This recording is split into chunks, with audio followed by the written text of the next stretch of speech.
Na aula de hoje, nós vamos falar sobre a regulação da expressão gênica, né? Na aula passada, a gente falou sobre a expressão gênica, né? Falamos dos processos aí de transcrição, processamento do RNA para os eucariotos, né?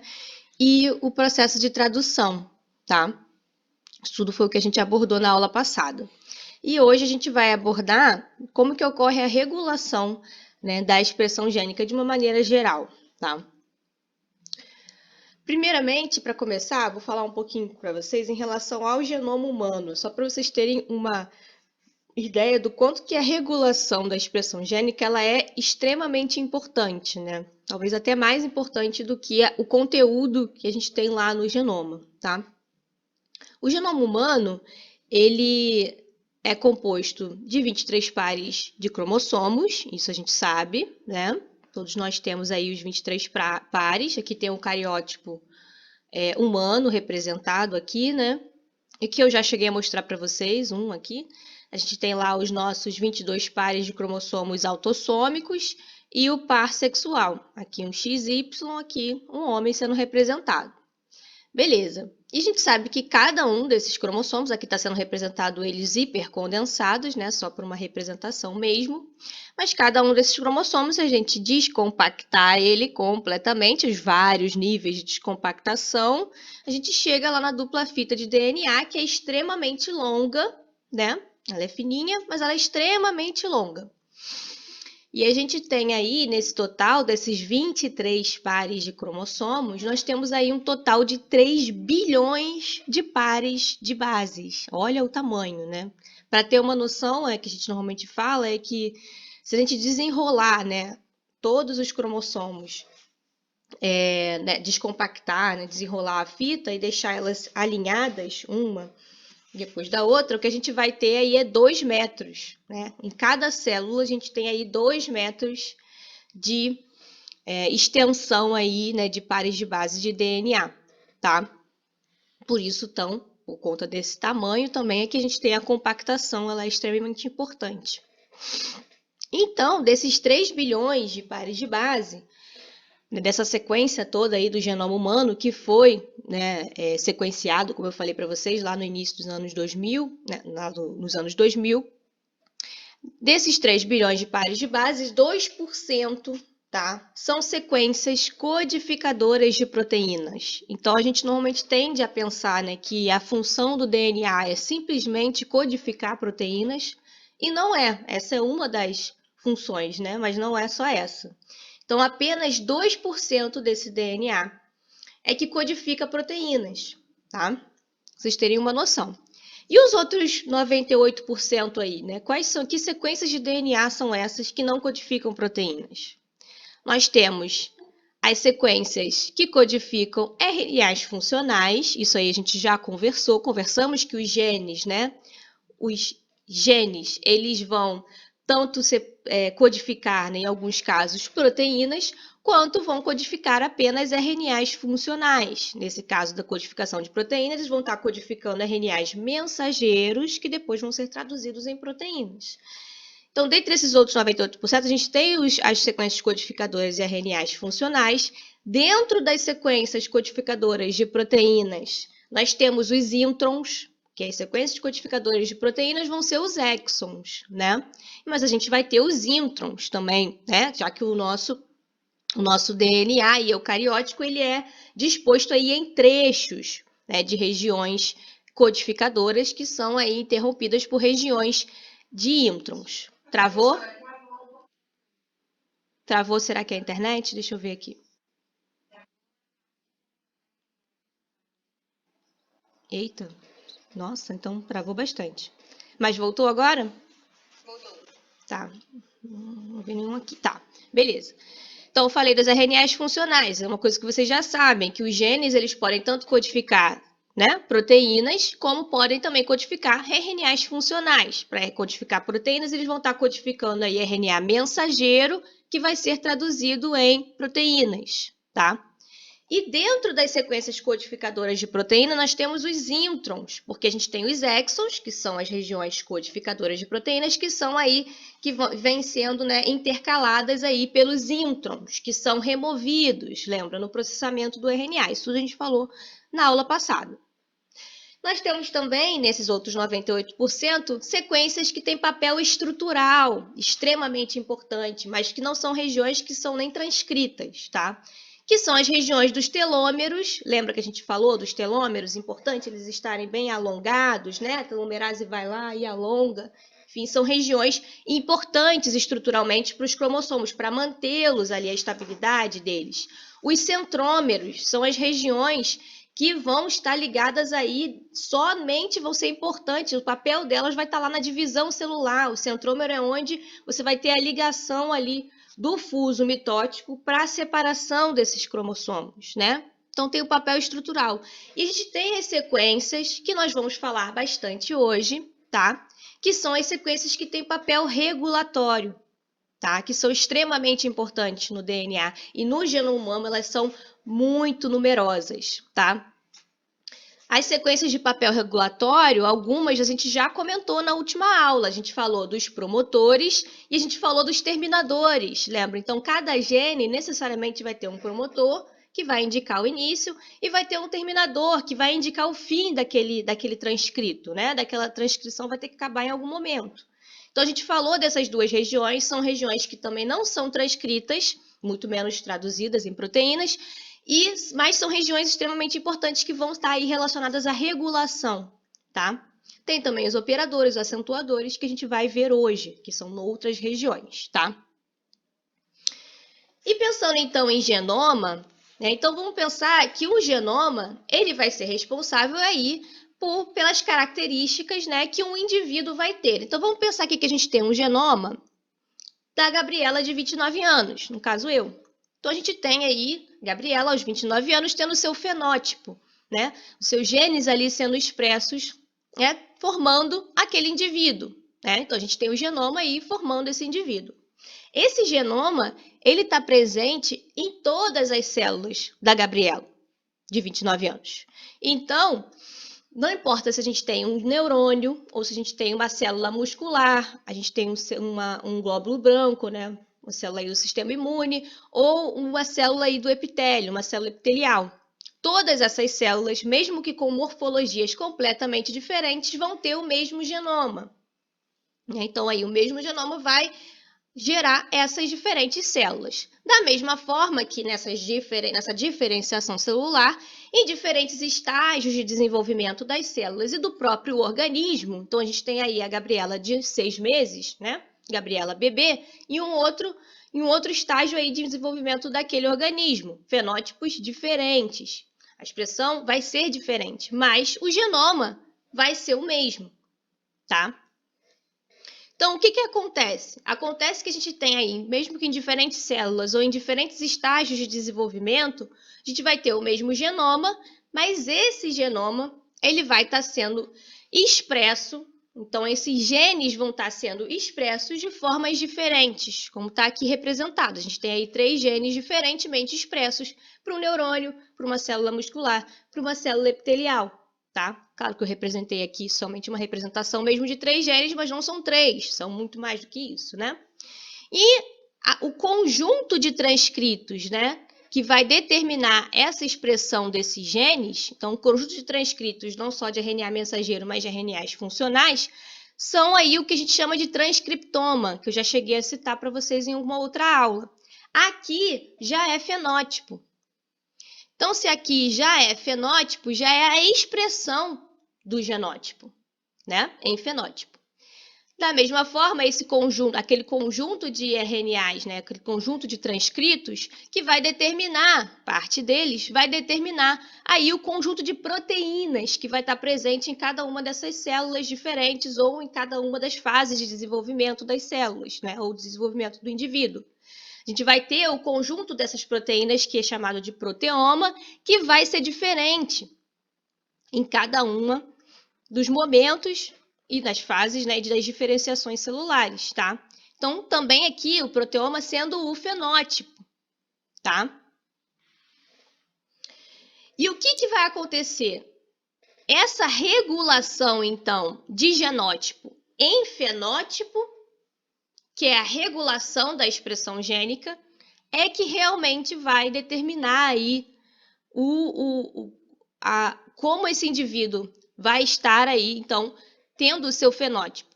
Tá? Então, a gente tem lá a regulação da expressão gênica é que vai ser a principal responsável pelas nossas características, pelas nossas respostas às condições ambientais, tá? Então, em diferentes fases de desenvolvimento, em diferentes células, nós vamos ter aí uma regulação diferente da expressão gênica, tá? Então, ela é extremamente importante. Ela que vai diferenciar não só indivíduos em condições diferentes, em tempos diferentes, mas também até em espécies diferentes, tá? Professora, pode falar, Otília, desculpa.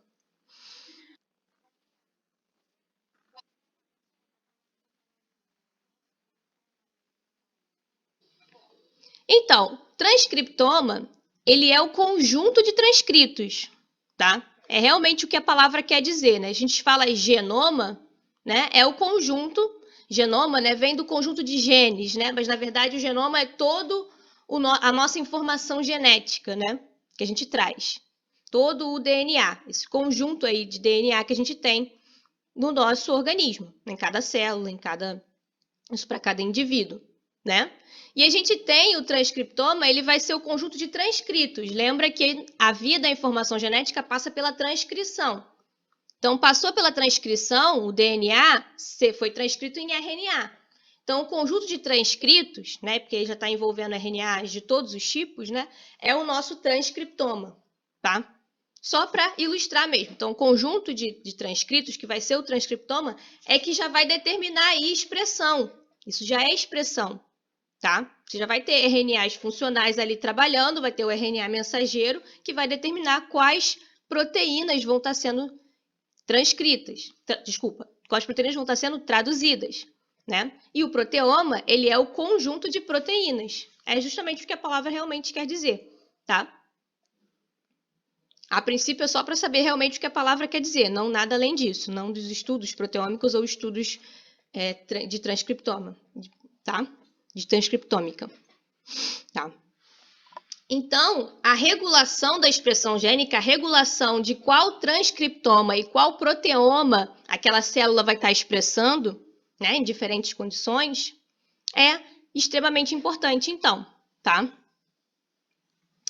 A regulação da expressão gênica, ela vai ocorrer em diferentes níveis, tá? E a gente vai abordar um pouquinho de cada um hoje na aula de hoje. Então, a gente parte lá do DNA e o primeiro processo que vai acontecer, né, da expressão gênica com o DNA vai ser a transcrição.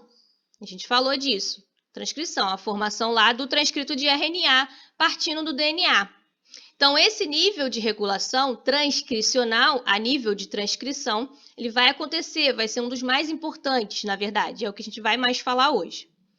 A gente vai ter também, depois que esse transcrito de RNA, né, ele é produzido, no caso dos eucariotos, vai ocorrer o processamento desse RNA. Lembram do processamento? O processamento lá ocorre em 3 etapas: o capeamento, a recomposição e a poliadenilação, né? Dentro da recomposição, o splicing, você pode regular essa recomposição para que ela ocorra de formas diferentes, tá? E você consegue, então, regular aí a expressão de qual vai ser o RNA maduro que você vai gerar a partir daquele transcrito, aquele pré-RNA. Isso em eucariotos. Em procariotos, essa parte não acontece, né? Do processamento. A gente tem também o nível de regulação a nível da estabilidade desse RNA. Então, o RNA está lá, maduro, foi produzido, ok, para ser traduzido. Mas ele pode ainda ser degradado ou silenciado, e isso tem a ver também com o nível aí de regulação da tradução, traducional, tá? E, então, esse RNA mensageiro ele pode estar sendo degradado, então a estabilidade dele vai ser uma regulação da expressão gênica, como pode estar sendo silenciado, que vai interferir aí na tradução, tá? Nesse processo, que é o processo de tradução desse RNA maduro em proteína. E a gente tem o nível de regulação, que é o nível ainda pós-traducional, após a tradução. Após a tradução, a gente tem a proteína, mas podem ocorrer aí modificações ou a própria degradação dessa proteína, tá? E também vai regular aí a expressão daquele gene, tá? Vamos começar falando, né, do nível de regulação transcricional, que é o principal, e depois os outros a gente vai só citar mesmo, não vamos falar muito dos mecanismos, né, porque aí ficaria muito complicado, tá? Então, vamos começar falando da regulação transcricional em procariotos, né? A gente sempre começa pelos procariotos porque é mais simples, né? Eles são mais simples, a gente consegue, a partir deles, então, trazer essa simplicidade, né? Por conter aí um genoma menor e tudo mais. E depois a gente vai passar para a regulação transcricional em eucariotos, vamos citar as diferenças e similaridades, tá? E depois aí a gente vai citar ainda os outros níveis aí de regulação, tá? Então vamos começar falando da regulação transcricional em procariotos, né?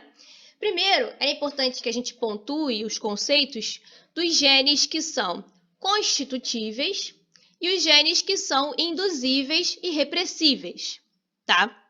Os genes que a gente chama de constitutivos são esses genes que vão ser constantemente expressos pela célula, independente das condições ambientais e temporais. Então, independente da célula estar numa determinada condição, ou numa fase do seu desenvolvimento, ou na diferenciação celular, sendo um neurônio, ou sendo uma célula epitelial, enfim. Esses genes constitutivos são genes de manutenção celular, que a gente chama, né? É para a célula se manter, ela vai estar sempre expressando esses genes, tá? Então, por isso eles são chamados de constitutivos. Alguns exemplos são a expressão de RNAs funcionais, como os ribossômicos, os transportadores, eles vão estar sempre ali, né? Porque esses processos de transcrição e tradução, eles vão estar acontecendo. Então, as RNA polimerases, elas vão ter que estar sendo sempre expressas, né? A gente vai sempre precisar de RNA polimerase. Os genes da via glicolítica central, né? Então, a gente tem uma via glicolítica, quando vocês forem ver bioquímica, vocês vão entender melhor, mas a via glicolítica central, ela também tem genes constitutivamente, constantemente expressos, tá? Que vão fazer parte aí da manutenção celular. Já os genes induzíveis e repressíveis são o que a gente vai ver muito mais hoje, tá? Por quê? Porque são os genes que têm que ser regulados. Vão ser genes que vão ser expressos em determinadas condições apenas. Condições ambientais, temporais, da diferenciação celular, tá? Então, vão ser genes que eles podem ser reprimidos, tá? Ou seja, inativados. Quando eu falo reprimido, eu estou falando de inativação. Ou eles podem ser induzidos. Quando eu estou falando de induzido, eu estou falando de ativação, tá? Então, os induzíveis são aqueles genes que podem ser induzidos, que normalmente estão ali no estado inativo, mas eles são induzíveis. Então, eu posso induzir, tá? Esses genes a serem expressos. Como os repressíveis. Os repressíveis são aqueles que vão estar funcionando, vão estar ativos, mas eu posso reprimir esses genes, tá? E, por exemplo, aí a gente tem as vias de consumo de nutrientes alternativos. Então, um nutriente que é alternativamente utilizado, ou seja, ele não é sempre utilizado, ele pode ser utilizado de forma alternativa, ele só vai ser utilizado em determinadas condições, quando ele estiver presente, por exemplo. Então, as vias desse consumo desse nutriente, os genes que estão relacionados ao consumo desse nutriente, podem ser regulados. Eles podem ser induzidos, ou seja, vão ser genes induzíveis na presença daquele nutriente, né? Ou uma condição que você tem depressão de um outro nutriente. Ou quando a gente tem também as vias de biosintéticas, aí já relacionadas ao anabolismo, as vias de biossíntese de moléculas, de uma maneira geral, como, por exemplo, as vias de biossíntese de aminoácidos. Então, aquela célula ela vai estar sintetizando aminoácidos, porque ela vai precisar utilizar eles, mas se a gente tiver naquele meio, né, na condição ambiental, a gente tiver ali aminoácidos presentes naquele meio, eu não preciso sintetizar. Tem aqui no meio, a gente pode utilizar, a gente pode consumir diretamente esse aminoácido. Então, eu preciso sintetizar ele. Então, são vias normalmente que podem ser reprimidas, são repressíveis pela presença aí, então, desse aminoácido, por exemplo, tá? Genes relacionados ao ciclo celular. A célula não passa por diferentes ciclos celulares. Então, quando eu falo de condições temporais, é em relação ao tempo mesmo. Então, tem genes que em determinados momentos vão ser expressos e em determinados momentos não vão ser expressos. Então, determinando aí o ciclo daquela célula. Se ela está em intérfase, se ela vai entrar em divisão celular, né? Tem genes que vão estar regulando isso também. Bom, para começar a falar da regulação transcricional em procariotos, a gente tem que falar dos óperons procarióticos, porque é algo muito interessante, algo que vocês podem acabar se deparando em determinado momento. No que são óperons, né? Os óperons, eles vão ser unidades operacionais, por isso vem o nome, tá?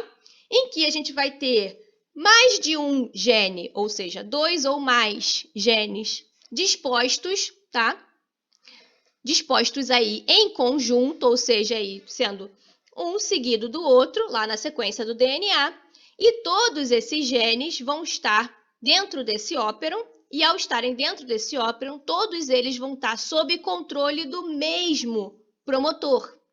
Então, a gente tem que lembrar lá da estrutura do gene que eu falei na última aula. Todo gene vai ter um promotor, uma região regulatória aí promotora, que vai promover, lembra de promotor? Vai promover a transcrição daquele gene.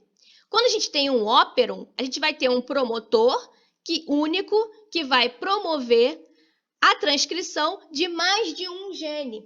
Então, sob controle do mesmo promotor, a gente vai ter mais de um gene. Aqui a gente tem aqui 3 genes sob controle do mesmo promotor. Aqui não está representado, mas aqui também a gente tem uma região terminadora. O terminador também estaria aqui, sendo único para esse óperon, tá? O que quer dizer isso? Que como o promotor aí vai promover a transcrição de todos esses genes que estão aí subsequentes, você vai ter a transcrição deles e você vai gerar um RNA mensageiro que vai conter a informação para todos esses genes. Então, um RNA mensageiro único que vai conter aí mais de uma informação gênica, mais de um gene na sua sequência, tá?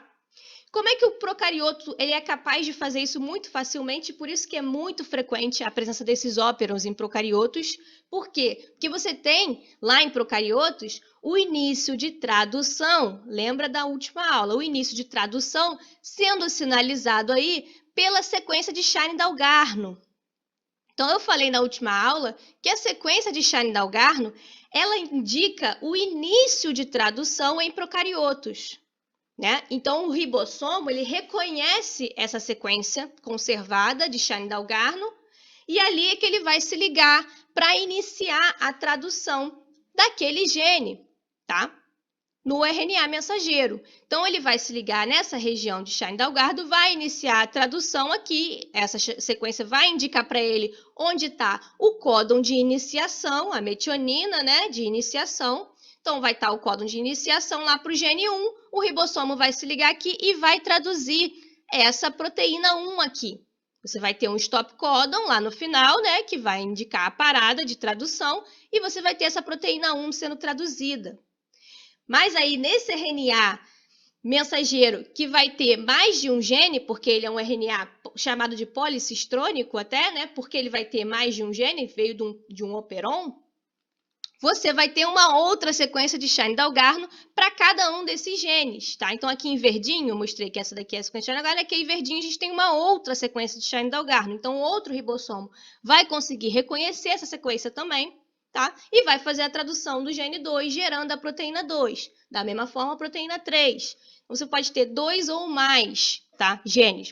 Eu já vi óperos até com 5 genes ou mais, tá? Então, você gera lá o mesmo RNA mensageiro, mas por conta da presença das sequências de Shine-Dalgarno em separado, você tem essa possibilidade de fazer esse RNA policistrônico, tá? Que vai vir a partir aí desse ópero, tá? Ficou claro? E por que é interessante dispor os genes em óperons? Por conta da regulação desses genes, tá? Então, esses genes que vão ser dispostos no mesmo óperon não são qualquer gene, não. Não é um gene qualquer, enfim, um com uma função, outro com outra, não. São genes que vão ser traduzidos em proteínas que vão agir em conjunto. tá? Então, vão ser genes de uma mesma via.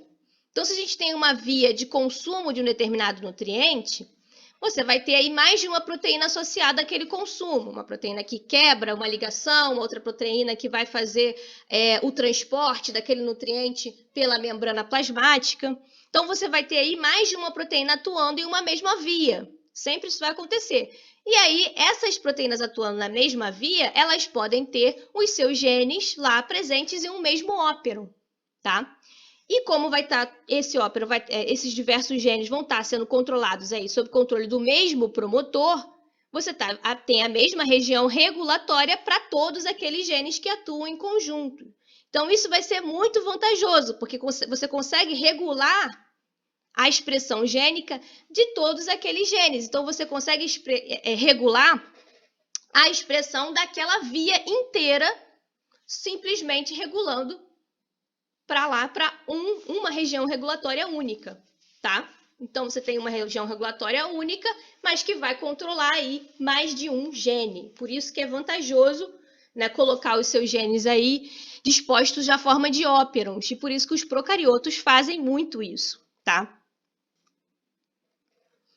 Bom, agora vamos falar dos elementos regulatórios. Nós temos elementos regulatórios que vão ser sequências de DNA e vamos ter os elementos regulatórios que vão ser proteínas também. Então, vamos falar primeiro dos elementos regulatórios que são sequências de DNA. Então, vamos ter aí sequências de DNA que vão ser regulatórias e elas funcionam geralmente como? Como sítios de ligação. Então, são regiões, são sequências que estão lá presentes no DNA que vão ser sítios de ligação e vão ajudar aí na regulação da expressão, tá? A gente já falou do promotor na última aula, mas vou repetir, para a gente fixar bem. Os promotores, eles vão ser sequências, né? Que vão estar presentes em todos os genes, tá? A gente vai falar de algumas sequências que podem estar presentes depois, mas os promotores são sequências que vão estar presentes em todos os genes. Todo gene precisa da sua região promotora para promover a transcrição, né? Então, esses promotores eles vão ter sequências conservadas, a gente falou aula passada também, no menos 10 e no menos 35 para os procariotos, e nos eucariotos a gente tem lá no menos 30, na região menos 30, né? Lembra do menos, lembra do negativo. Mais um é o primeiro nucleotídeo a ser transcrito. As regiões que estão aí anteriores a esse mais um são indicadas de forma com números negativos. Então, a região do menos 10 e do menos 35 são regiões que têm sequências conservadas lá nos procariotos, que vão ser aí sítios de ligação para o fator sigma, que é uma subunidade da RNA polimerase. Isso foi da aula passada, estou repetindo. E nos eucariotos, a gente tem uma região aí no menos 30, que é a chamada de Tata Box, tá? Vai ser uma região de sequência conservada também, que vai ser reconhecida pelos fatores de transcrição, né? Primeiro, os fatores de transcrição vão reconhecer para depois a RNA polimerase ser recrutada e fazer, então, a transcrição. Então, essa região promotor, ele é um elemento regulatório, tá? Enquanto sequências de DNA.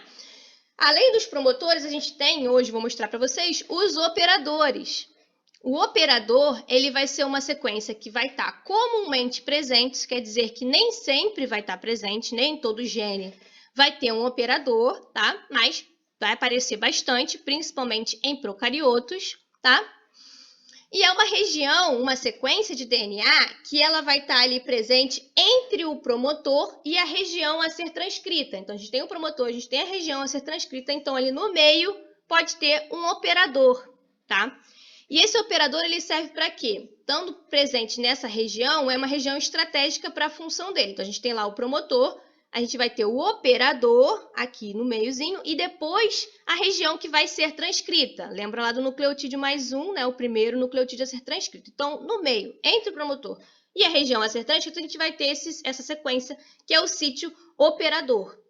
O operador ele vai ser um sítio de ligação para algumas proteínas, que a gente já vai falar, que vão bloquear a transcrição. Então, se a gente liga aqui uma determinada proteína nessa região aqui do operador, quando a RNA polimerase for se ligar, né, ou ser recrutada, no caso de eucariotos, ou quando o fator sigma for se ligar, você vai ter ali um bloqueio, você vai ter uma proteína aí bloqueando a passagem, de fato, né? Bloqueando a passagem, então bloqueando a transcrição, tá?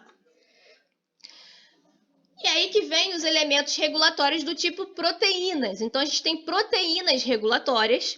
A gente já falou de algumas delas, como os fatores de transcrição. Quando a gente fala em eucariotos, a gente está falando de fatores de transcrição, vão ser proteínas regulatórias em nível transcricional, sim. Mas além das proteínas, além dos fatores de transcrição, a gente vai ter também outros dois tipos, que eu vou mostrar para vocês. Primeiro, o repressor. Então, vamos ter proteínas que vão ser chamadas de repressores. Essas proteínas, elas vão se ligar naquele sítio operador. Então, ela é a proteína que se liga no sítio operador, o repressor, tá? Inviabilizando a transcrição, como eu mostrei para vocês. Então, ó, o repressor se liga aqui no operador e aí não vai ocorrer pouca ou nenhuma transcrição. Eu não gosto de falar nenhuma, zero, zero, porque nada em biologia é zero, né? Vai ter pouca a quase nenhuma transcrição, tá? E quando o repressor não está ligado lá no operador, a RNA polimerase está com a passagem livre para fazer a transcrição, tá? Beleza.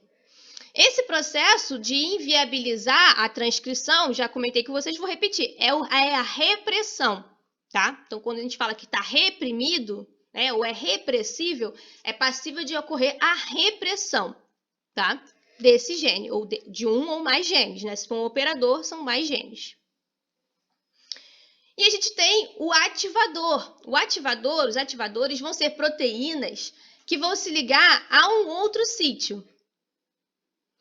Vão se ligar a um outro sítio lá no DNA. Eu vou disponibilizar tudo sim, pessoal. Estou gravando a aula, vou disponibilizar tanto o PDF quanto a aula gravada, tá?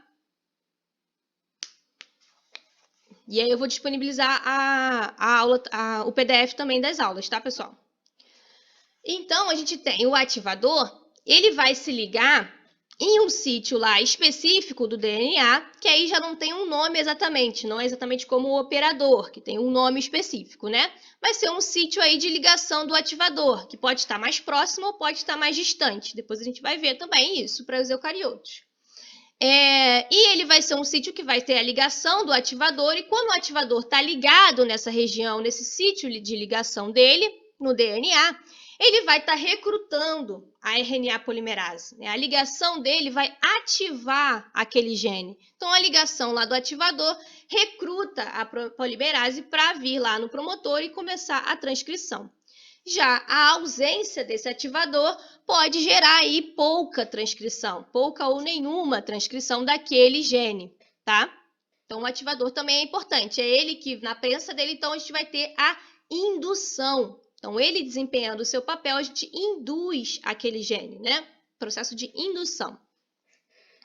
É bom lembrar que, como essas proteínas, o repressor e o ativador, também os fatores de transcrição, são proteínas regulatórias, e vão, por serem proteínas, né, elas também são codificadas por genes. Também ocorre, então, aí genes aí vão estar no nosso genoma que vão gerar essas proteínas regulatórias, né, esses ativadores, esses repressores.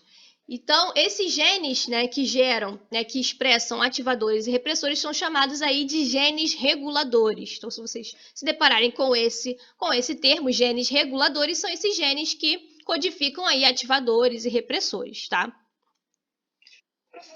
Pode falar.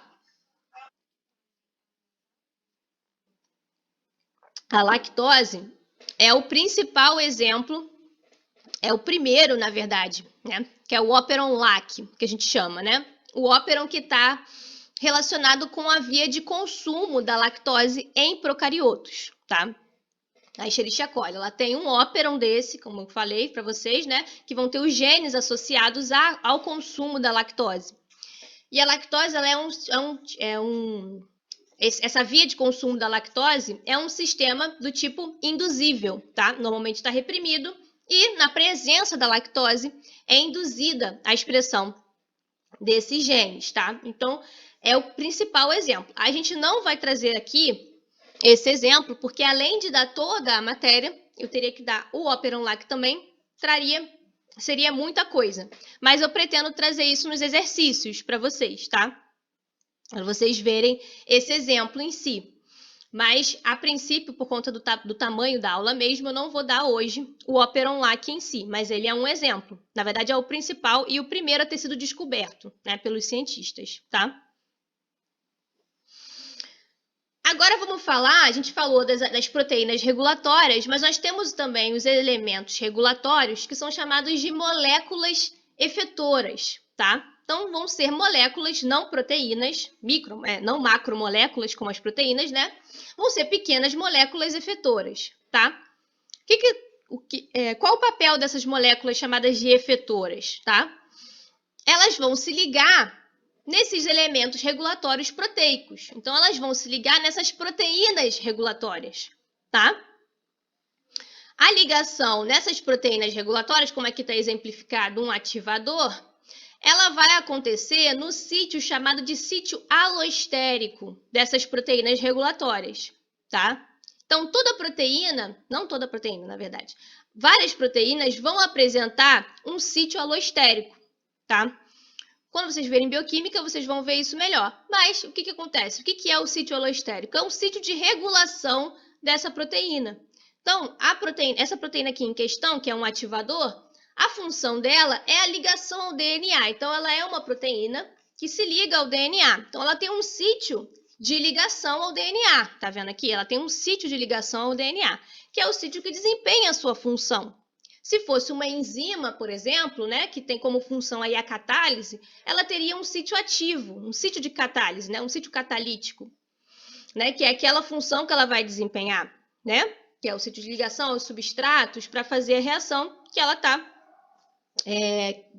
que é a função dela, daquela enzima, por exemplo. Mas ela também pode ter um sítio alostérico, que é um sítio que vai regular a ação do seu sítio de função. Tá? Então, isso vai acontecer tanto para enzimas, como vai acontecer para outras proteínas, como as proteínas que se ligam ao DNA, tá?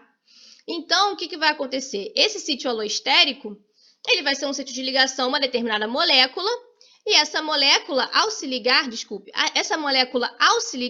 no caso aqui é o nosso efetor, a nossa molécula efetora, vai promover aí uma modificação, tá, estrutural dessa proteína, tá? E a modificação estrutural dessa proteína vai fazer com que ela desempenhe a função ou vai inibir ela de desempenhar aquela função, tá? Então, aqui a gente tem um exemplo de um efetor se ligando no sítio alostérico de uma proteína reguladora, de um ativador, por exemplo, e quando ele se liga a esse sítio alostérico, aí sim essa proteína, nesse exemplo aqui, né? Aí sim essa proteína, essa ativadora, ela vai conseguir se ligar ao DNA e promover, então, a sua função, tá? Por outro lado, a gente também pode ter um efetor aí se ligando não só no ativador, mas se ligando num repressor. Então, a gente tem aqui um repressor ligado no sítio operador, ou seja, bloqueando a passagem lá, né? Então, reprimindo aquele gene. E quando o efetor, a molécula efetora, se liga a esse repressor, você tem uma mudança aí conformacional. Vocês veem que eles até fazem um desenho diferente, né? E tem uma conformação aqui que quando você coloca a molécula efetora em contato, ela muda a sua conformação e nesse caso aqui ela se desliga, tá? Então o repressor vai se desligar quando está presente esse efetor aqui, tá? Aí, como eu falei, a ligação, né, vai promover essa mudança conformacional, tá?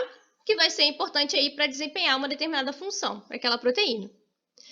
Mas esses efetores, né, essas moléculas efetoras, elas podem ser de dois tipos, tá? Elas podem ser do tipo indutores, então elas podem induzir ou seja, estarem relacionadas à ativação daquele gene, né? Elas podem induzir a expressão daquele gene.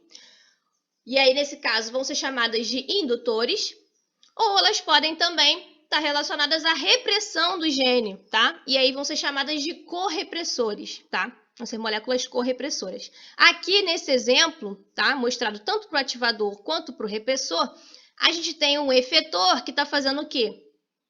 que está induzindo, né? Nesse caso aqui. Por quê? Porque o efetor, quando está presente, ele liga o ativador e desliga o repressor. Então, quando eu ligo o ativador e ou desligo o repressor, eu estou induzindo, tá? Então, se esse efetor é que está desempenhando esse papel, ele é um efetor do tipo indutor, tá? Então, aqui a gente tem um indutor.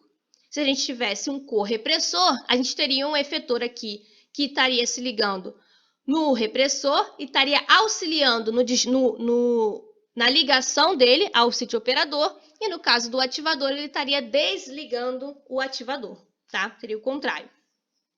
Ok? Ficou claro? E eu explico essas duas formas por quê? Porque dependendo de cada gene, vai acontecer de uma forma diferente, tá? E a partir daí, desses elementos que a gente falou, dos elementos regulatórios, tanto os de sequência de DNA quanto as proteínas regulatórias, é que a gente vai chegar na regulação em si, nos sistemas de regulação em si, tá? Então, a gente tem a regulação do tipo negativa, que também é chamada de mecanismo de controle negativo, tá? E a gente vai ter a regulação também positiva, que eu vou falar no slide seguinte, tá? Então, para a regulação negativa, tá? A regulação negativa, ela vai ser, nesse caso, né? A gente vai ter um produto do gene regulador. Então, lembra dos produtos de gene regulador, ativadores, repressores. Nesse caso aqui, o produto do gene regulador, ele vai desativar a expressão de um ou mais genes, tá? Então, aqui, na regulação negativa, a gente está falando do repressor, tá? Então, quando a gente está falando do mecanismo de controle negativo, a gente está falando do repressor, tá? Da ação do repressor nesse gene. Então, a gente vai ter duas possibilidades, né, na regulação negativa. A gente vai ter o sistema repressível e o sistema induzível. O sistema repressível vai ocorrer com aqueles genes que eu falei para vocês lá atrás, que são os genes repressíveis, ou seja, genes que vão estar normalmente ligados, normalmente sendo transcritos expressos, mas que podem ser reprimidos, ou seja, eles são repressíveis, tá? Então, como é que vai acontecer? A repressão vai ser feita lá pelo repressor, a gente vai ter uma sinalização aí molecular, tá? Então, uma sinalização molecular que vai acontecer pela molécula efetora, que a gente falou. E essa molécula efetora, quando estiver presente, ela vai se ligar a esse repressor e vai, então, coordenar a sua ligação lá no sítio operador, tá? Promovendo aí o desligamento daquele gene, a repressão daquele gene. Então, eu falei aqui que é um gene que é repressível, ele pode ser reprimido. Normalmente vai estar ali funcionando, mas ele pode ser reprimido. Então, no sistema repressível da regulação negativa, a gente tem a possibilidade aí do repressor estar se ligando por um sinal molecular, tá? Se a gente tem um gene que é induzível, aí acontece de uma forma diferente. Esse aqui já é o exemplo do Operon-Lac, que uma aluna aí me perguntou sobre. Que aí trata-se de um sistema induzível, um sistema que normalmente não vai estar sendo expresso, tá? Então, a gente vai ter aqui um ou mais genes não sendo expressos, por quê? Pela presença, já que a gente está falando de regulação negativa, estamos falando de repressor. Então, pela presença do repressor lá ligado no operador, esse gene não vai estar sendo expresso. Mas a gente vai ter aí um sinal molecular, então vamos aparecer aí um sinal molecular que vai, então, determinar o desligamento desse repressor. Então, é uma molécula efetora, tá? Do tipo indutora, aqui, que vai se ligar ao operador e vai desligar ele do sítio operador, tá? Induzindo, então, esse gene, ativando esse gene, tá? Aqui a gente tem um correpressor, né? Que se liga ao repressor e indica a ligação dele, tá? Então, correpressor aqui no sistema repressível, a gente tem o indutor no sistema induzível, tá? E temos a regulação positiva, né? Ou o mecanismo de controle positivo, Também podemos ter isso. Essa regulação positiva já vai estar aí relacionada ao ativador, tá? Ativar a expressão de um ou mais genes, tá? No sistema que a gente chama de repressível, ou seja, genes que vão estar normalmente ali sendo expressos, mas que podem ser reprimidos em determinadas condições, tá? A gente vai ter o ativador. Se a gente pensar no ativador, o ativador, então, nesses casos, ele vai estar lá ligado no seu sítio de ligação, vai estar lá recrutando RNA polimerase para fazer transcrição. A RNA polimerase vai estar fazendo a transcrição daquele gene, mas ele é um gene repressível, que pode ser reprimido. Então, em determinadas condições, você vai ter lá um sinal molecular, uma molécula efetora, correpressora, sistema repressível, que vai se ligar a esse ativador e vai desligá-lo do seu sítio de ligação, desligando esse gene, reprimindo esse gene, tá? No sistema repressível. Já no sistema induzível, o que a gente vai ter? Um gene que normalmente não está sendo expresso. Lembra lá, ainda é o caso do Operon-like, que a menina me perguntou. Normalmente não está sendo expresso, mas a gente vai ter aí, em determinadas condições, um sinal molecular, uma molécula efetora do tipo indutora, sistema induzível, molécula do tipo indutora, que vai se ligar a esse ativador e vai ativar a expressão daquele gene. Então, se ligou ali no ativador, fez a mudança conformacional que permitiu esse ativador se ligar no seu sítio de ligação e, então, ativar a expressão desse gene, né? Induzi-lo. Deu para entender até aí todos os elementos regulatórios? Então, nós temos aqueles elementos regulatórios, né? Ativador, repressor, promotor, operador, de moléculas efetoras, que vão atuar nesses sistemas induzíveis e repressíveis, tá? Com regulações do tipo positiva e negativa, tá? E isso vai depender de cada via, tá? Cada via vai ter um sistema regulatório que faça sentido para aquela via, tá? Pode falar.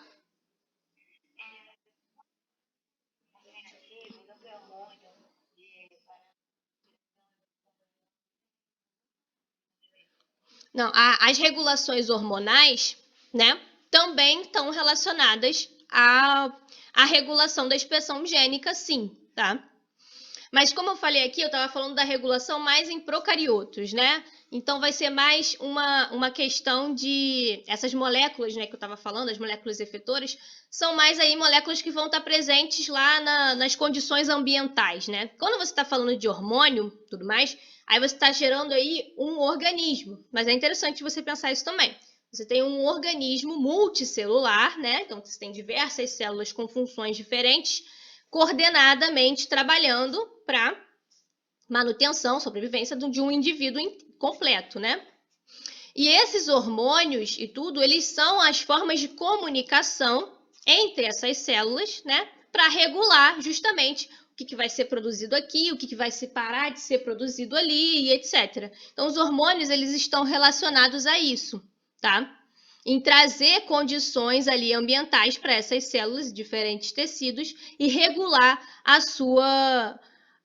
sua regulação gênica, tá? A regulação negativa é uma pergunta, tá? Nada. A Sofia perguntou. A regulação negativa é como relação ao repressor e positiva é o ativador. Mas tanto o desligamento de um gene quanto a ativação acontece nos dois casos de regulação, certo? Certo. É exatamente isso, Sofia. A gente está pensando com relação ao repressor, então estamos falando da regulação negativa, mas a gente tanto vai ter repressor ligando quanto repressor desligando. Então, desligamento e ligamento, né, vão estar relacionados a isso. A gente tem um sistema repressível ou um sistema induzível, né? E no caso do ativador também, ativador ligando ou ativador desligando, sistema repressível ou sistema induzível, tá? É isso mesmo. Então, vamos passar para a regulação transcricional em eucariotos, tá, pessoal? Então, para falar dos eucariotos, vamos falar do que é parecido com os procariotos e do que não é, tá? No caso dos eucariotos, a gente também vai ter ativadores, também vai ter repressores, vamos ter moléculas efetoras, tá? Tudo isso, tá? Dentre as moléculas efetoras, a gente vai ter uma gama maior até, né? Porque a gente tem os hormônios, como a Clara apontou, né? A gente está pensando no organismo, uma maneira geral e tudo mais. Mas a gente vai ter aí algumas diferenças. Os genes eucarióticos, na maioria, né, com exceção de algumas leveduras, eles não vão ser encontrados em óperons, tá? Deixa eu beber aqui de água. Por que eles não vão ser encontrados em óperons, né? Essa disposição em óperons, ela seria bem mais complicada em eucariotos se a gente pensar aí no início da tradução. A gente não tem Shine-Dalgarno, né? A gente tem um ribossomo reconhecendo o CAP e varrendo até o primeiro códon de iniciação. Como é que a gente teria aí concatenar aí diversos genes, né? Então, essa disposição, ela não ocorre muito em eucariotos, tá? De uma maneira geral, né? Com exceção de algumas leveduras. Então, pensando aí em humanos, a gente não vai ter os genes aí eucarióticos dispostos em óperons, tá? Então, essa não disposição em óperons, né? Fora o fato de a gente ter um genoma muito maior, a gente vai ter aí mais genes para ser regulados, né? Mais regiões gênicas a serem reguladas, né? Separação desses genes, né? Não vão estar em óperons e um maior número de genes também, tá? Então, a gente vai ter proteínas e sequências de DNA, né? Para regular essa expressão gênica em maior número, né? Vai ser muito mais numeroso aí essas proteínas, essas sequências de DNA que eu mostrei para vocês, tá? E, em geral, a gente vai ter aí também as proteínas de ligação ao DNA. Você vai ter diversas proteínas relacionadas a uma única mudança, né? Então, você vai ter para uma única mudança uma gama aí de proteínas gerando combinações maiores, né? Então, essas regulações vão ser mais complexas, tá? E essas regiões, né, essas sequências regulatórias, elas vão poder estar também bastante situadas aí longe dos promotores. Então, a gente vai ter regiões regulatórias situadas longe dos promotores. Já vamos ver isso. E a gente falou, né, dos diversos fatores de transcrição, né? Os fatores de transcrição é que vão sinalizar para, por exemplo, né, lá na regulação a nível transcricional, a gente vai ter os fatores de transcrição, e são numerosos, né, fatores de transcrição vão estar presentes, tá? E além disso, a gente tem uma problemática aí nos cromossomos eucarióticos, né? Que a nossa cromatina, ela tem níveis de compactação, tá? Então, vamos ter que regular também esses níveis de compactação para que ocorra, de fato, aí a regulação da expressão gênica. Pessoal, vou passar aqui no chat o link para vocês irem para nossa segunda sala aí, tá? Quando cair aqui, vocês já entrem lá. Se quiser, já abre aí a janela, já deixa ligado, que é para a gente entrar lá. Daqui a alguns minutos já, tá? Bom, então, vamos começar aí falando dos elementos regulatórios aí eucarióticos, tá? Então, começar falando desses elementos regulatórios, a gente vai começar falando dos acentuadores, tá? No inglês são chamados de enhancers. No português também podem ser chamados de potenciadores, tá? Mas normalmente nos livros, pelo menos, eu vejo mais acentuadores, tá? Que são os enhancers do inglês. Esses enhancers, eles são aí elementos regulatórios que são sequências de DNA. Então, é uma região lá do DNA, sequências de DNA regulatório, tá?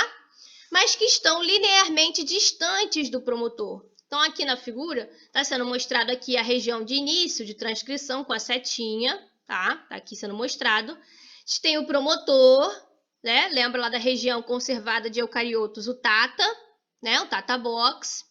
E aí, distante, né? Numa região bem anterior lá, né? Que pode estar aí a milhares de bases, né? De pares de bases de distância do promotor, a gente vai ter regiões, né? De sequências que são regulatórias, que são regiões chamadas de enhancers, tá? Mas como é que essas regiões aí, estando tão distantes, elas vão conseguir aí trabalhar, né? Regular a expressão desse gene, né? Elas vão precisar aí, né, necessitar da presença de proteínas ligadoras. Então, esses enhancers, essas regiões de enhancers vão depender aí da presença de proteínas ligadoras, que vão se ligar nessas regiões, tá? Nesses enhancers. Vão ser aí, a gente chama de ativadores também, tá? E de diversas outras proteínas, a gente já vai ver que são muitas proteínas que vão regular aí a formação de uma dobra, tá? Então, a gente vai ter uma dobra da fita de DNA, tá? Então, essa dobra da fita de DNA aproxima essas regiões que vão estar presentes aí, proteínas, tá? Vão estar ligadas, tá? Nessas regiões de enhancers e vão estar aí recrutando a RNA polimerase para se ligar na região do promotor, tá? Então, a gente tem esse dobramento, tá, da dupla fita de DNA, que vai ser ocasionado pela ligação de proteínas ligadoras nos enhancers, tá? Ativadores e fatores de transcrição vão estar interagindo entre si para ativar, então, aquele gene, tá? Para entender melhor, é justamente um complexo de proteínas reguladoras, na verdade, que vão estar presentes. E esses complexos de proteínas são chamadas de acentuossomos, tá? E proteínas que vão interagir de uma forma sinérgica e cooperativa para promover, então, a transcrição daquele gene. Então, a gente tem aqui um gene, né, com a sua região promotora do TATA, aqui, e a gente tem a região do acentuador lá, distante, né, dessa região lá na dupla fita. Então, o ativador, ele se liga na região acentuadora, e aí você tem o recrutamento de um complexo mesmo, né? Que aí são os acentuossomos, tá? E aqui a gente está formando esse complexo de proteínas reguladoras, tá? E aí esse complexo é que vai conseguir recrutar, e aí lembra da última aula que eu mostrei para vocês, o primeiro fator de transcrição a se ligar, então um dos primeiros é o TBP, a proteína de ligação ao TATA, tá? Tata Box Binding Protein. É ele que vai se ligar ao TATA, mas recrutado pelos acentuossomos, tá, pessoal? Então, aí, recrutamento do TBP, né, e outros fatores de transcrição é que vai recrutar aí a POL2, né, nossa polimerase aí de eucariotos, RNA polimerase de eucariotos, para fazer a transcrição desse gene, tá? Então, assim é que vai acontecer nos eucariotos, de forma mais complexa, tá? Essas disposições de várias proteínas, né, diferentes vão aí conseguir gerar regulações diferentes também, né? Já que a gente tem muitas proteínas envolvidas, a gente consegue fazer uma regulação também mais complexa desses genes. Agora vamos falar da regulação da condensação. Então, a gente tem a condensação do DNA em eucariotos, né, que a gente já conversou. Nós temos aí níveis, né, de condensação, tá? Então, a dupla fita lá de DNA, no primeiro nível, vai se interagir aí com as tonas, que já vamos ver agora, formando aí o colar de contas, né, no primeiro nível de compactação. A gente tem o segundo nível de compactação, né, em que esses nucleossomos formados interagem entre si, formam uma fibra. E depois a gente vai ter aí os demais níveis, terceiro nível de compactação, quarto nível de compactação, tudo mais, até chegar no cromossomo. Mas esses níveis de compactação, sem ser o primeiro e o segundo, eles vão estar presentes só para fazer a divisão celular, tá? Então, vão estar presentes na cromatina só para fazer a divisão celular. O primeiro e o segundo nível de compactação, por sua vez, vão estar presentes na cromatina durante a intérfase, tá? E a gente sabe que essa cromatina ela é dividida em eucromatina, que são regiões que vão estar menos compactadas, que vão se compactar apenas para a divisão celular. E a gente tem a heterocromatina, que pode ter até aí 2 estágios de compactação, mesmo na intérfase, ela vai estar aí mais compactada. Regiões que vão estar aí, não vão ser acessadas aí pelas proteínas, né? Pela transcrição ao longo da fase de intérfase, tá?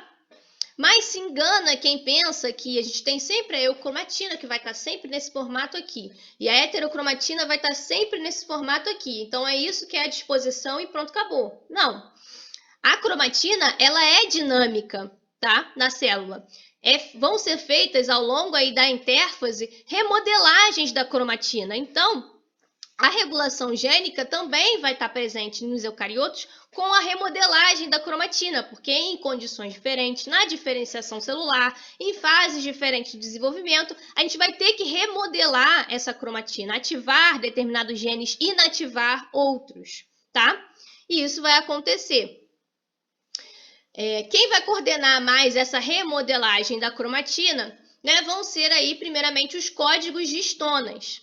Tá? O que são os códigos de histonas? Então, para a gente entender isso, a gente tem que entender quem são as histonas. As histonas são proteínas, né, que a gente tem a interação delas com o DNA, formando o nucleossomo. Então, vamos lembrar aí, o nucleossomo é essa estrutura formada, tá? Que está aqui sendo representada só por uma bolinha, mas aqui está sendo amplificada, né? A gente vê que não é só uma histona, tá? Que tem essa interação e forma um nucleossomo. Não, a gente tem 8 histonas, tá? É um octâmero de histona. O octâmero é chamado porque são 8 cadeias polipeptídicas idênticas, tá? Entre si, mas que formam essa estrutura quaternária, né? A gente chama de quaternária porque é a interação de mais de uma cadeia polipeptídica, mais de uma proteína, né? Formando essa estrutura de 8 proteínas, esse octâmero que está sendo aqui mostrado, tá? E aí o DNA, ele dá 2 voltas nesse octâmero, tá? E forma aí o nucleossomo. Esse é o primeiro nível de compactação, tá? O segundo nível de compactação, que também vai estar presente na cromatina, é a associação desses nucleossomos formando uma frídula. Então, eles ficando mais fechadinhos, tá? Então, a gente pode ter tanto esses nucleossomos nessa conformação aqui, mais fechada, mais compactada, como nessa conformação aqui, menos compactada, tá? E uma dos processos que vai coordenar essa compactação ou descompactação vai ser modificações, tá? Que vão ocorrer aí nas caudas das histonas, tá? Então, a gente tem as histonas, são proteínas. Então, quando a gente fala cauda, é simplesmente uma terminação aí proteica, tá?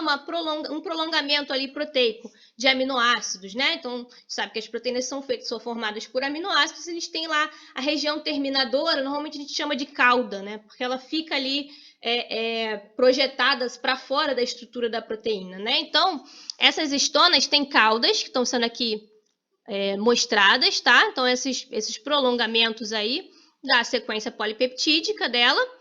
E esses aminoácidos que estão ali presentes nessas caudas, eles podem ser modificados, tá? E a modificação que vai acontecer é uma acetilação, tá? Que está sendo aqui demonstrada. É uma acetilação, a adição de uma acetila nesses aminoácidos, na cadeia lateral desses aminoácidos, tá?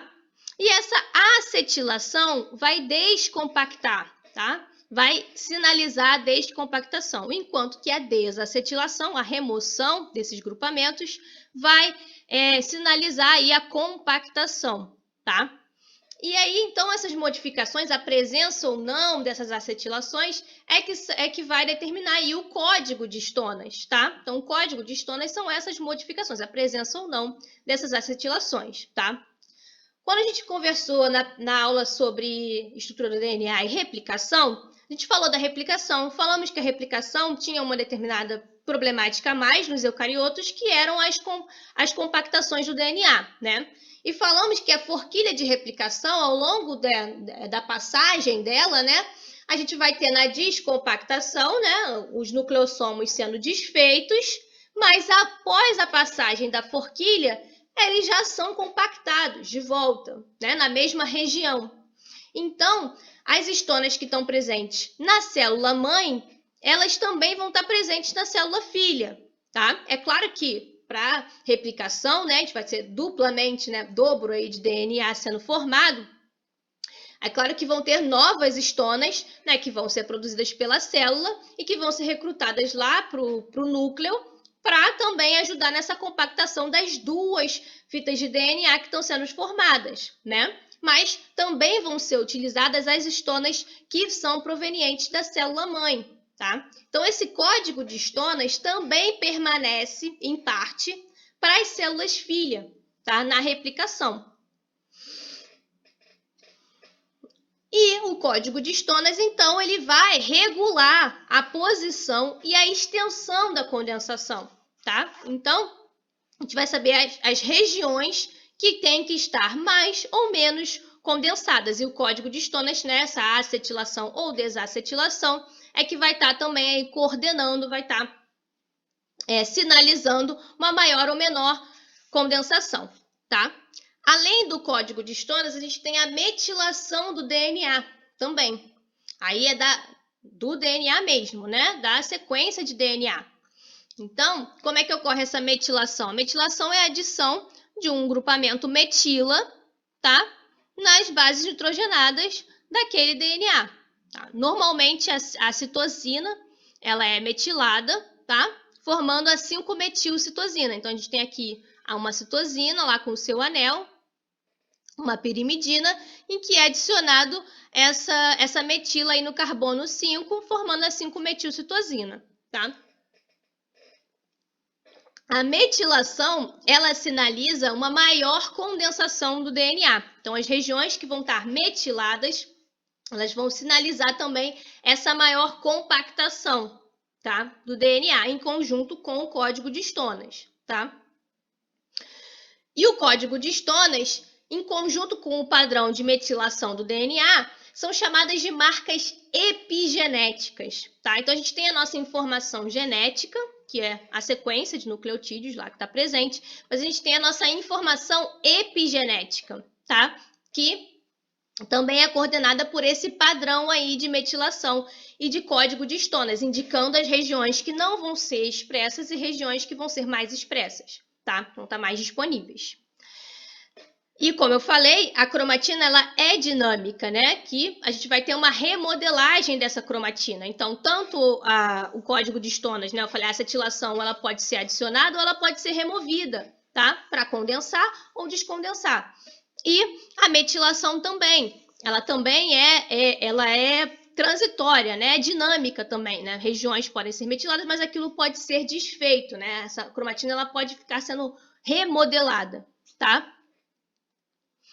E assim como o código de histonas, a metilação do DNA, ela também vai ser dada na replicação semiconservativa, tá? Então, a gente tem lá a replicação semiconservativa, a gente sabe que a célula-mãe, as fitas da célula-mãe, né? Elas vão ser mantidas, né, nas células-filha. Então, cada célula-filha vai ter uma fita parental, que veio da mãe, e uma fita recém-sintetizada, tá? Então, se a gente tem uma região metilada com essa sinalização, ela vai estar presente também nas células-filha em uma das fitas, tá? E, posteriormente, a DNA metiltransferase, que é responsável aí pela metilação do DNA, vai identificar essas regiões metiladas, tá? Da fita parental e vai poder metilar também a fita recém-sintetizada, tá? Daquela célula nova que acabou de ser formada. Então, a gente tem uma herança genética e a gente tem uma herança epigenética, né? A célula-mãe para a célula-filha.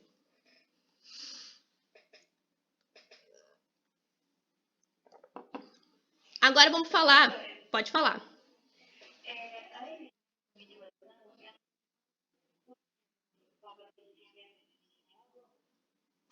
A regulação de como vai ocorrer a metilação? Pode ocorrer de diversas formas. Enfim, isso vai ser muito complexo da gente explicar isso.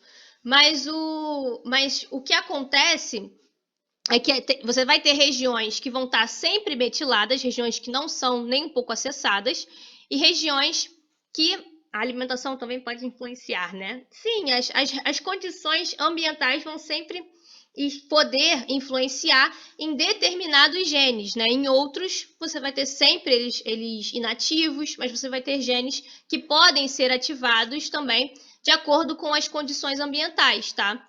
E essas desmetilações, né, que aí seria disponibilizar esse DNA, desacetilação, são enzimas, né, são vias que vão estar presentes e elas vão ser ativadas de acordo lá com a regulação mesmo, tá? Não trouxe aqui para a gente não complicar muito mais, tá? Claro, mas a gente pode dar exemplos, pode trazer isso depois, tá bom? Agora vamos passar para os demais níveis de regulação. Então, a gente falou muito da regulação transcricional, né? A remodelagem da cromatina, ela também está muito relacionada com a regulação transcricional, né? Porque você remodela a cromatina para disponibilizar o DNA para transcrição, tá? Agora a gente vai falar dos outros níveis de regulação. A gente tem um nível de regulação, como eu citei lá para vocês, que é o do processamento do RNA, né? Que vai acontecer só em eucariotos, tá? Lembrem disso. A gente só vai ter ele em eucariotos, né? E não em procariotos, que não tem o processamento do RNA.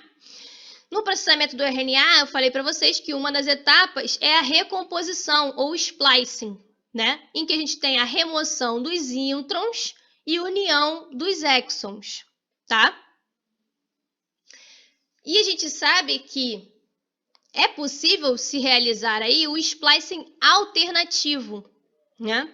Ou seja, diversas recomposições podem ser feitas para gerar proteínas diferentes, tá? E a gente falou que em determinados organismos esse splicing alternativo vai ser mais frequente. E nos humanos, que tem uma complexidade, né, bastante grande, né, organismos de uma complexidade maior, 70% dos genes codificadores de proteínas em humanos vão realizar o splicing alternativo, tá? Então, isso aqui é só para ilustrar para vocês. A gente tem o DNA, né? Lá no DNA, a informação genética para codificação daquele gene vai estar em exons. Então, a gente tem o exon 1, 2, 3, 4 e 5. E as regiões entre os exons são chamadas de introns, né? Então, a gente gera o nosso RNA pré-RNA, né? O RNA antes do processamento, ele vai conter esses introns, mas a gente falou lá, sendo regulado lá pelo CTD, a gente tem o processo de splicing, que vai reconhecer essas pontas, né, dos introns para remover esses introns e unir os exons, tá? Então, lembrem-se que os spliceossomos, lembra dos spliceossomos? Eles são esse maquinário que tem as RNPs, as ribonucleoproteínas, né? As SN ribonucleoproteínas, que são a associação dos SNRNAs com proteínas, tá? Que vão reconhecer essas regiões, mas isso pode ser regulado dependendo desses SNRNAs que vão estar presentes, né, dessas proteínas SNRNPs, a gente vai poder realizar aí splicings alternativos, tá? Então aqui seria somente a remoção dos introns, então os 5 exons sendo juntos aqui, né, sendo unidos, formando a proteína A. Mas a gente tem aqui o splicing alternativo que vai formar a proteína B, que foi, no caso aqui, a remoção também do exon 3, tá?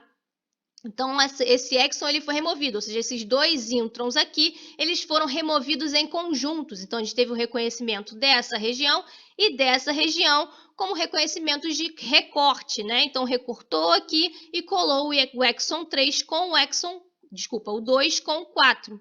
Tá? Removendo esse exon aqui, a gente tem uma nova proteína, tá? Então, notem que a estrutura já vai ser diferente, tá? Então, temos uma outra proteína, a proteína B. E a gente tem aqui a proteína C, que aí, nesse caso aqui, foi removido o 4, né? O exon 4, tá? Então, essas possibilidades aí de splicing alternativo, tá, pessoal? Agora, a gente vai ter falando da estabilidade do RNA, né? Então, a regulação a nível de estabilidade do RNA e a regulação a nível traducional, ela vai acontecer principalmente, né? Esses dois níveis de regulação vão acontecer principalmente pelo fenômeno da interferência por RNA. Então, quando eu falei para vocês dos RNAs funcionais, eu falei também da presença dos RNAs SI, que são os pequenos RNAs de interferência, tá? E a gente tem os microRNAs, miRNAs, tá? E esses siRNAs e microRNAs, eles agem de forma um pouco parecida, né? Eles formam aí um complexo, uma associação aí com ribonucleoproteínas, formando ribonucleoproteínas, tá? Associação de proteína e RNA, tá? Que vão formar essa ribonucleoproteína, que é chamada de complexo de silenciamento induzido por RNA, tá?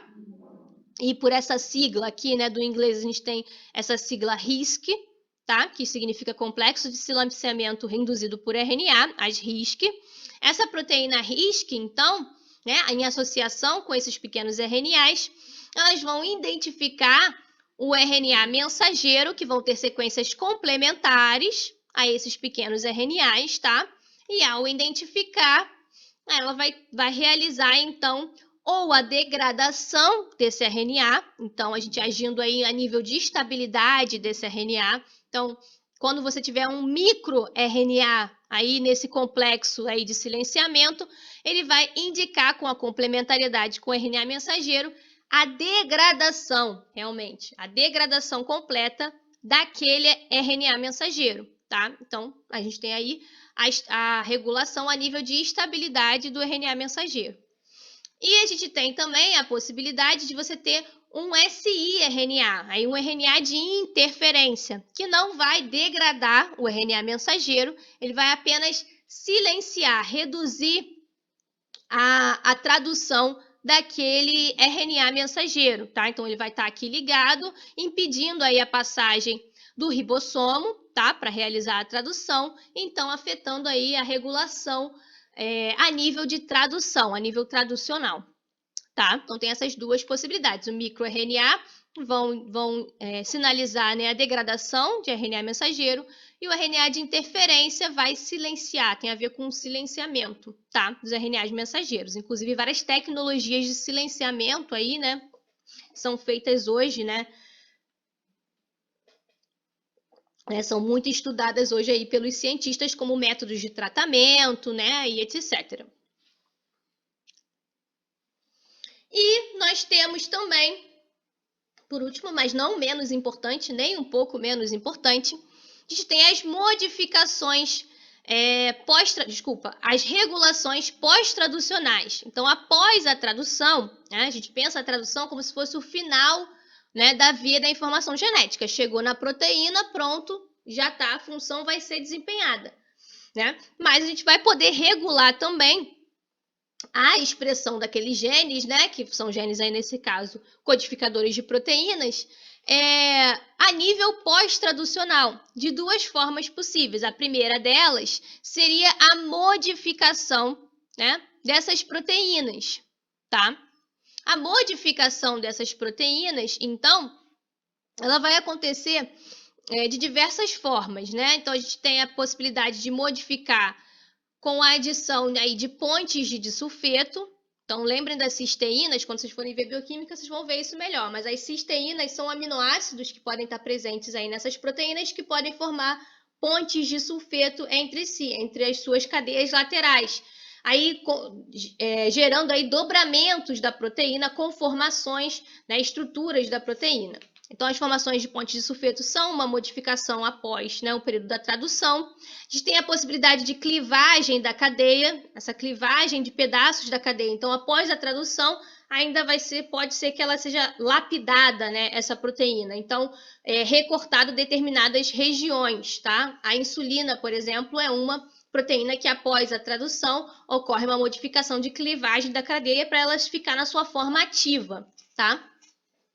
A gente tem a fosforilação, tá? Fosforilação é uma modificação que pode acontecer em alguns tipos de aminoácidos na proteína, então adição, né, de radicais aí fósforo.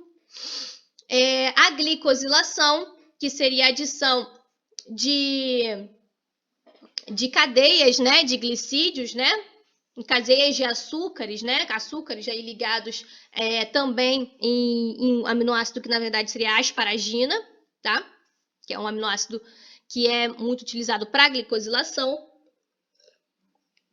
acetilação, metilação também, e a ubiquitinação também, que é a adição de uma ubiquitina, né? Uma ou mais ubiquitinas aí na proteína.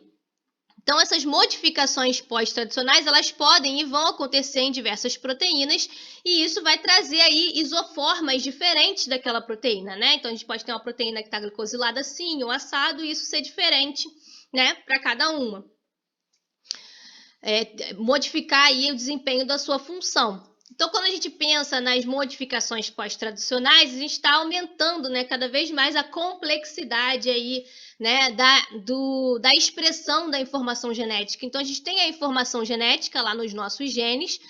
Em humanos, né, eu já cheguei a falar para vocês que a gente tem aproximadamente 25 mil genes. Tá? Quando a gente passa pela etapa de transcrição desses genes, esses 25 mil genes podem gerar aí até 100 mil transcritos diferentes, tá? E isso acontece por quê, né? A gente parou para pensar, mas por que isso acontece, né? São só 25 mil genes, mas a gente pode gerar tantos transcritos diferentes. O processamento do RNA, né? Que eu acabei de falar para vocês, que pode ocorrer aí de formas alternativas. Então, nós temos diversos transcritos diferentes que podem ser obtidos a partir desses genes, tá? E aí, a partir então da segunda etapa, né, da envia da informação genética, a gente tem a tradução. Então, esses 100 mil transcritos podem gerar diferentes proteínas, tá? Vão ter aí aproximadamente aí 100 mil proteínas que vão poder ser geradas por esses transcritos de RNA mensageiro. Mas essas proteínas que são geradas ainda podem ser modificadas pós-tradução, como eu falei para vocês com alguns desses exemplos aqui de modificações pós-traducionais que acontecem. Então, esses 100 mil proteínas que podem ser geradas, né, elas ainda vão ter modificações e gerar aí mais de 1 milhão de espécies de proteínas diferentes. Isso que a gente estima, né, que a gente tem aí para os seres humanos, né, em torno aí de 1 milhão de espécies diferentes de proteínas. Então, a gente vai aumentando a complexidade conforme a gente vai trabalhando ali essa expressão gênica, né? Até chegar ao final aí da via de expressão gênica.